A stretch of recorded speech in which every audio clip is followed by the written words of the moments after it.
What's going on, family? It's Logo Magna back with another review, so let's get into this. So, guys, what we have today is an early release look at an upcoming retro that is scheduled to release, I believe, on July 18th of 2026 for the MSRP of $230 US. So they bumped this up.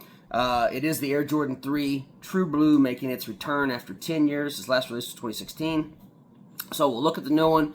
We'll look at the 2016, which I have here. We'll do some comparisons about quality, color, and just overall shape of the shoe and see how close they got or did not get. So this is my favorite Jordan of all time, man. I mean, the red, white, and blue. I mean, it's America through and through. The fucking bars. But these are my favorites. I like them a lot. So let's get into these. So without further ado, let's do this thing. So I've already taken them out of the box. I did a short review on them, guys, but here they are. This is your 2026 Air Jordan 3 True Blue in all of its glory. So let's get into the review. Then we'll do the comparison. Has your standard Air Jordan 3 outsole. You can see the fire red and the Nike insignia there. We will go into the mud guard and the toe cap. So this will be your elephant print, and it is, I like it a lot. It's the same elephant print that they were using on all the other black cements and stuff. I do like it. It's embossed. It's a different shade. It definitely is much different than the 16. We'll get into that. But there's your toe cap, your midsole. It does have a standard leather here on the upper mid, and then on your toe box you have a tumbled leather. Not as pronounced as the 16. We'll get into that. Also, we'll go ahead and wrap around the lateral part of the shoe. You can see there's your fire red eyelets, followed by your True Blue eyelets up there, and your elephant print. True Blue on your midsole, and it is not an off-white, it is a true white color, which is very nice. Coming around, you see your perforated holes on your heel. There's your elephant print, your Nike Air insignia on the back there with the tag. It's a nice. Coming around the medial part of the shoe, you can see, again, there's your True Blue. Inside of your shoe, your stitching, there's your tumbled leather. You have your Jumpman insignia on the tongue. Has pretty good height on the tongue as well. True Blue sock liner. And then your fire red sock liner. It is followed by your Nike Air on the insole. It's just a standard closed cell insole. And there is the interior. You see the stitching. It's very nice. It's very nice. Okay, so now this is the 2026. Let's do a comparison. And this is where the differences really shine through. And I've got to say, even though I am I'm a super fan for this sneaker, the 2016 shits all over it. Here is your 2016. Now it is well loved. Like I said, I've well loved this shoe.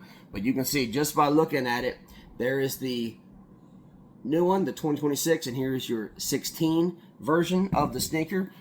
Here you go. You can actually see, I mean, I've worn it. It's still got stars on it, but they have been worn. But here is the outsole.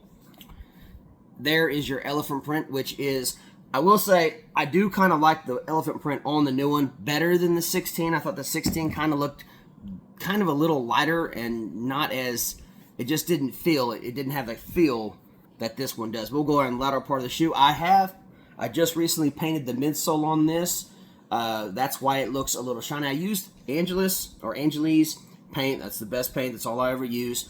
However, I used the matte gloss, not the high gloss, and it still gave me a sheen like this, but it's okay. I think it looks good, and the paint's flawless. I did it, and this is kind of what I do, you know, but there you go. You can see, though, here's where we get into the issue. The leather on these, much thicker cut, way softer, way butterier. It's just, this is a thinner cut material. You can see then this one, they went cheap with it on this retro. But here is the backside. You can see does have some discoloration. It is 10 years old, but I really do like it. I like the way it looks. Going around the medial part of the shoe, and there you go. So for all in all, there's your tongue. All in all, your True Blue sock liner. The colors do. The True Blue does look very close to the original blue. Again, this is 10 years old, so there'll be some discoloration. However, and I have lace swapped these as well. And I have a set of elephant print laces. I can't find them, but I'll do a swap on these so you guys can see those. But man, that's pretty much it. You can see a little bit of variants in the true blue color. But man, as far as quality goes, the 16, again, people always talk about how bad quality was and stuff. These are people that don't know what they're talking about. Yes, some were, but this is a phenomenal sneaker. It's held up absolutely fantastic. Love it. I really do. I'm going to wear these, no doubt about it. And when when it does release, I'll get a pair. We'll do a side-by-side on all three of them. But that's what we're looking at, guys. So everybody that was kind of hyped up for these, they're still going to move. There's no doubt about it. But as far as the cut and the quality of the sneakers, 16, still, to me, it reigns supreme. However, guys, these are going to be a banger. So, anyways, there you go, guys. There's 2026 and your 2016 True Blue review. We'll see you, family.